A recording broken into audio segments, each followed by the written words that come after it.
everyone! Welcome back to my channel. Walang personalan, boring lang. So a lot of you been asking me about my opinion on President Trump's decision on suspension of birthright citizenship, and to those who are not familiar about it, I'll explain it to the best of my ability, okay? So, pursuant to the 14th Amendment and the Immigration and Nationality Act, a person born within and subject to the jurisdiction of the United States automatically acquires U.S. citizenship, also known as ius soli, or right of soil. In the Philippines, we don't have that.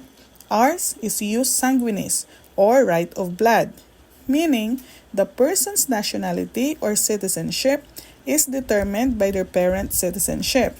In simple terms, if your parents are citizens of a particular country, you are likely to be considered a citizen of that country too, regardless of where you were born. This is different from ius soli, where citizenship is granted based on the location of birth.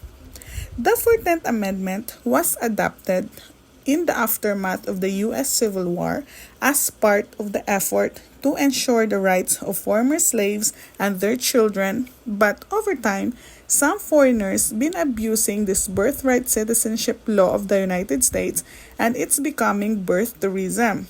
It becomes a practice where foreign nationals travel to the United States with the sole intention to give birth so their child can obtain U.S. citizenship.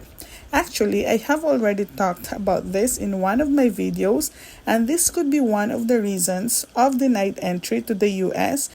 But of course, there are some exemptions to the rules.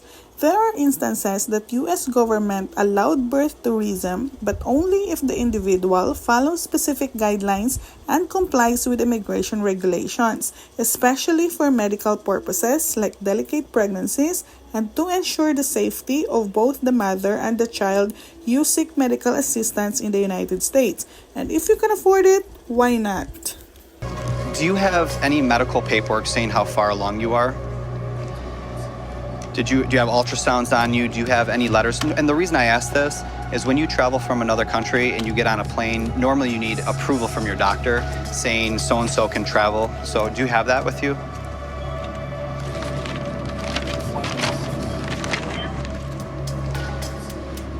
By the way guys, FYI, the children born in the US to non-citizen parents is often used in debates about immigration as anchor children or anchor babies.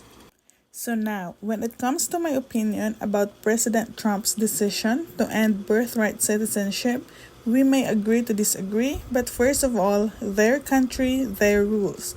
I believe that as a commander-in-chief, it is your primary goal to ensure national security and safeguarding the sovereignty of your country, which includes prevention to strain on public resources.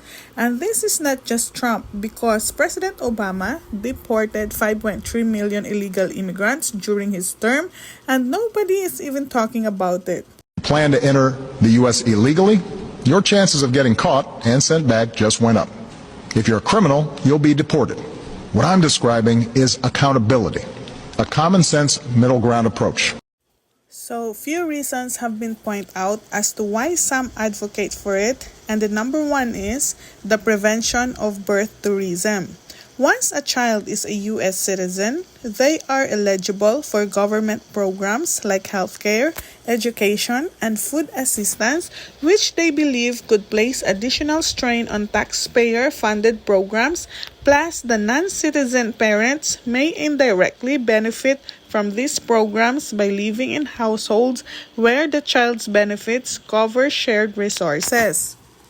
Another reason is they want to prevent chain migration because once the anchor child turns 21, they can sponsor family members for green cards under the family reunification system, which again increased immigration and pressure on public resources if newly sponsored immigrants are unable to sustain themselves economically.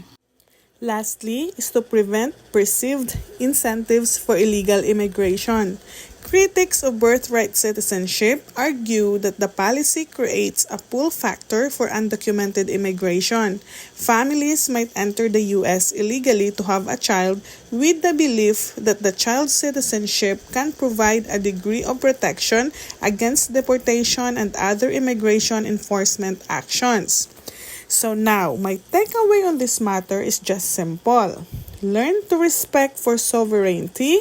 Always adhere to the laws and cultural practices of the country you are in, recognizing that every nation has its own unique history and values. And be a responsible representative. When traveling or living abroad, represent your home country positively by being a good law-abiding citizen.